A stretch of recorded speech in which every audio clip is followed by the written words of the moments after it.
नमस्कार साथियों, मैं कुणाल आप सभी का संस्कृति आईएएस यूट्यूब चैनल पे स्वागत करता हूं। यूपीएससी एक्सप्रेस के इस एपिसोड में हम लोग बात करने वाले हैं भारत की जनजातियों की।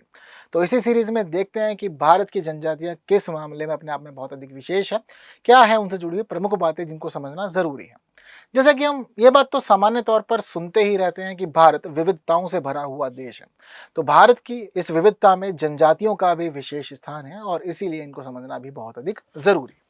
तो देखिए, भारत के अंदर जनजातियां बहुत सारी हैं, तो इसलिए माना जाता है कि भारत में 700 से ज़्यादा जनजातियां हैं। लेकिन इसी के साथ ही ये बात भी ध्यान रखनी होगी कि इन्हीं जनजातियों के अंदर कुछ खास जनजातियां हैं जिनको हम लोग पीवीटीजी कहते हैं। पीवीटीजी यानी कि विशेष रूप से कमजोर जनजातीय समूह। देखो, ये हर जगह पर होता है। एक सामान्य कैटेगरी के अंदर सभी आएंगे, लेकिन सबका स्तर समान नहीं होगा। उनमें कुछ का स्तर अच्छा होगा तो कुछ का स्तर निम्न भी होगा। तो इसी वजह से यहाँ पर हम लोग देखते हैं कि जो अच्छे स्तर पर नहीं है, अभी कमजोर चल रहे हैं, तो उन्हें हम लोग पीवीटीजी यानी कि विशेष रूप से कमजोर जनजातीय समूह कहते हैं। अभी फिलहाल वर्तमान में गृह मंत्रालय के द्वारा 75 जनजातीय समूहों को पीवीटीजी के रूप में वर्गीकृत किया गया। 18 राज्यों और अंडमान और निकोबार द्वीप समूह के अंदर ये सारे के सारे पीवीटीजी जनजातियां पाई जाती हैं। जनजातीय कार्य मंत्रालय इसके विकास से जुड़ी योजनाओं को क्रियान्वित करता है। अगर आप जानना चाहते हैं कि पीवीटीजी के तहत कौन शामिल होती हैं, तो इनके मानदंड क्या है, तो देखिए, इनमें खास मानदंड होते हैं। प्रौद्योगिकी पूर्व कृषि स्तर, यानी कि आप कृषि कर रहे हैं लेकिन प्रौद्योगिकी आपके पास में नहीं है, टेक्नोलॉजी के हिसाब से आप कृषि नहीं कर पा रहे हैं, अभी आप पिछले स्तर में ही चल रहे हैं, आप आदिम युग में ही बसे हुए हैं। साक्षरता नहीं होगी, शिक्षा का स्तर निम्न होगा, इनमें पिछड़ापन आर्थिक रूप से काफी ज्यादा होगा और घटती या स्थिर आबादी इनकी देखी जाएगी। तो जहां हम ये चारों की चारों चीजें देखेंगे तो तब हम कह देंगे कि ये पीवीटीजी है, यानी कि विशेष रूप से कमजोर जनजातीय समूह है ये।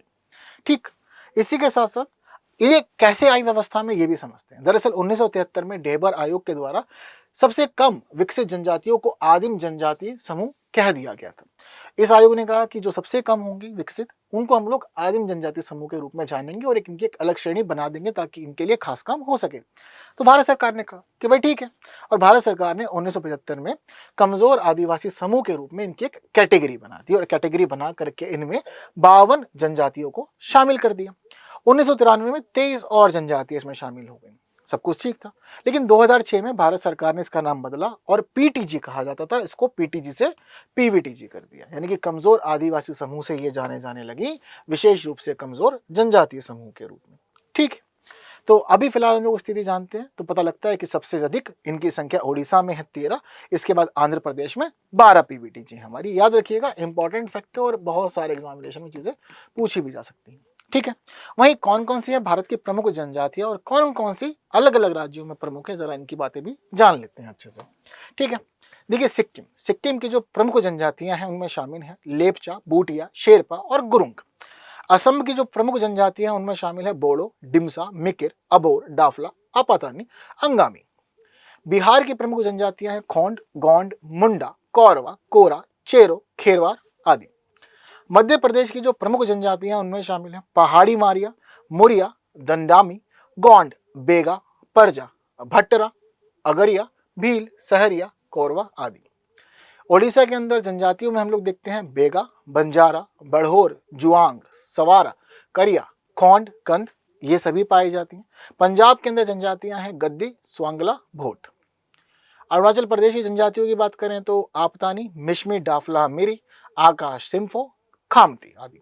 ठीक है, अरुणाचल प्रदेश जनजातियों के मामले में ये भी बहुत अधिक खास है, तो यहाँ पर ग्रेट अंडमानी, निकोबारी, ओंगे, जारवा, शोम्पेन, सेंटिनली आदि ये सभी जनजातियां पाई जाती हैं। तमिलनाडु में तोडा, कोटा, कुरुम्बा, वडगा ये जनजातियां पाई जाती हैं। कर्नाटक में गोडालू, इरुगा, जेनु, कोरुव, मलाईकुड, भील, गोंड, टोडा, वर्ली, चैंचू, कोया, अनार्दन, येरवा, होलेया, कोरमा ये सारी कर्नाटक की प्रमुख जनजातियां हैं। केरल की प्रमुख जनजातियों में शामिल है इरूला, कुरुम्बा, कादर, पुलियान आदि। छत्तीसगढ़ की प्रमुख जनजातियां हैं पहाड़ी मारिया, मुरिया, कोल, उराव, दंडामी, गोंड, बैगा, परजा, भट्टरा, अगरिया, भील, सहरिया, कोरवा आदि। इसके अलावा त्रिपुरा में है बूटिया, चकमा, गारो, कुकी आदि। जम्मू कश्मीर में है गद्दी, बकरवाल।